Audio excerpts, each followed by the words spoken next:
तो मयंक ने सिर्फ एक ही बात बोली कि अंकल अगर ऐसा था तो आपने बताया क्यों नहीं। तो वो जो ऑनर थे वो यही बात बोले कि बेटा पहली बात तो मैं अकेला रहता हूँ और मेरा बेटा मुझे ज़्यादा खर्चा भेजता नहीं, तो मेरे पास कोई और चीज़ है ही नहीं, मतलब मेरे पास यही फ्लैट है जिसको मैं रेंट पे चढ़ा के कुछ खा पी सकता हूँ। मेरे दिल में भी लालच था, वो लालच यही था कि मुझे बस टाइम पे रेंट मिल जाए और कोई इंसान सही सलामत रह ले। मैंने जितनी भी पूजा पाठ करवाई आज तक उस लड़की को लगी ही नहीं, मतलब जो भी आता है ऐसे ही छोड़ के चला जाता है।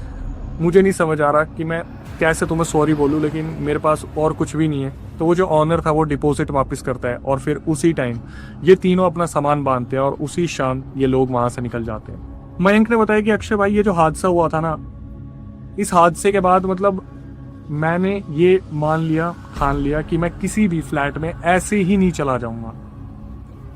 मतलब सस्ता मिल रहा था तो ये सोच के चले गए कि भाई नौकरी नहीं है तो थोड़ा सा एडजस्ट कर लेते हैं, लेकिन क्यों सस्ता मिल रहा था वो बाद में समझ आया।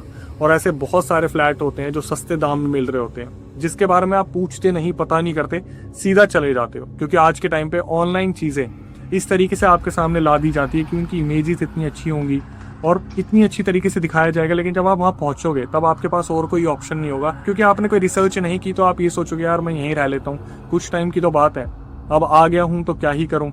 और फिर वही सारी चीज़ें स्टार्ट हो जाती है जो इनके साथ हुई। उसके बाद इन लोगों ने शिफ्ट कर लिया। खैर जो दोनों दोस्त हैं वो तो कोलकाता में ही हैं, वो वहाँ पर जॉब कर रहे हैं, लेकिन मयंक जो थे वो बिहार वापस आ गए। उसके बाद उन्हें कोलकाता में जाने का कोई शौक ही नहीं रहा, वो बिहार में ही कुछ काम कर रहे हैं और अपनी लाइफस्टाइल अपने हिसाब से जी रहे हैं। यहाँ से एक चीज़ कि ये सिचुएशन में एक लड़का भी हो सकता था, तो यहाँ पर गलती से भी ये जज करने की कोशिश मत करना कि एक लड़का ही ऐसा करता है। दोनों जेंडर्स ऐसी चीज़ें करते हैं जिसकी वजह से कोई एक बहुत ज़्यादा